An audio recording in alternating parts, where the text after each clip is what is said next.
problema dito sa kabataan po ng mga Lagis. Sabi ko, ang barangay ko po ay siyang suporta po sa aming pong congressman. Ang ganda sa kanya pong umitin na mapabuka ang ating pong mga bag ng upang makapagdagdag baba ng presyo ng gasolina. Yan po ang tayunin ng aming unang distrito ng Batangas na lumalaban para po humingi ng mga karahingan sa ating pong galang-galang ng PBBM Marcos na presidente po ng Pilipinas. Yan po ang barangay Joseph po ay muli po na sumasama sa ganito pong okasyon para mapapagay namin sa inyo ang karahingan ng bawat bayan at mamamayan sa buong bayan ng Pilipinas. Maraming salamat.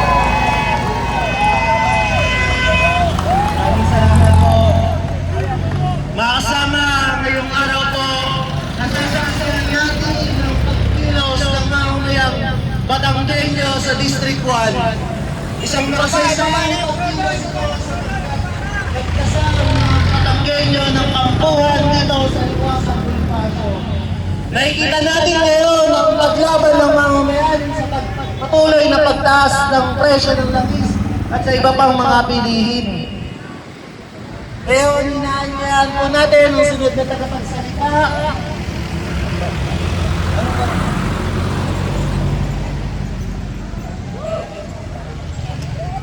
Inaanyahan po natin si Elmer Policarpio upang magbahagi ng kanyang mga payo.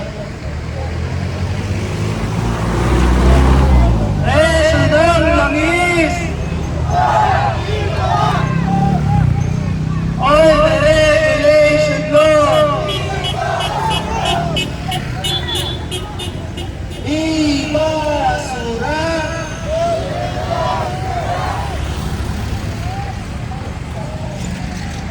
Dali po, tinatawag si Elmer Policarpio upang mensahe ng pag-iisa.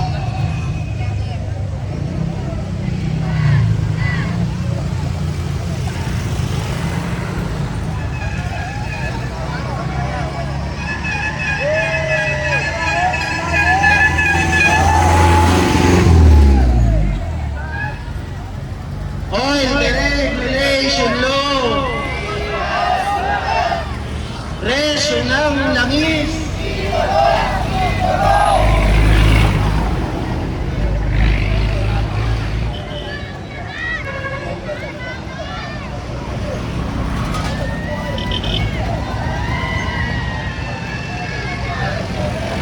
Wala ba ang sinasabi Elmer Policarpio? Kaya naman po sa tagapagsalita ng Barangay Balatige, tinatawagan po si Ellen Cabalag.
Yo, yo, yo, yo.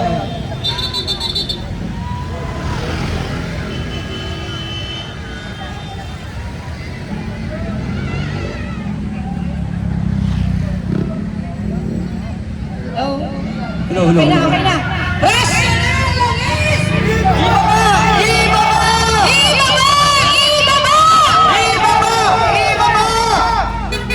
Magandang umaga po sa ating lahat. Narito po tayo upang ipanawagan ang pagbaba ni President Luis na siyang nakakasagaban sa pag-unlad ng bansang Pilipinas. Tayo po ay nakikisa sa panawagan ibaba ang excise tax na nakatulong sa ating mga kababayan. Kami po ay tunay na nakasuporta at sana naman madinig ng ating gobyerno ang ating hinaing. Kung saan tayo mga marunong Pilipino, tayo mga magsasaka, tayo mga maminista, ang number one namin po ang dito.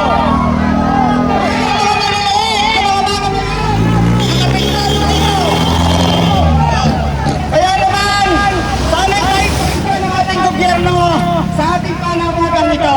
Tayo magkaisa, gisingin ang gobyerno upang tayo mapakagdag sa ating hinaing. Sa ating mga kababayan, sa mga taga-Batangas, tayo magsama-sama, ipagpatuloy ang ating pakikibaka para tayo sa ganoon ay madinig ng ating gobyerno na sa ating hinaing tayong lahat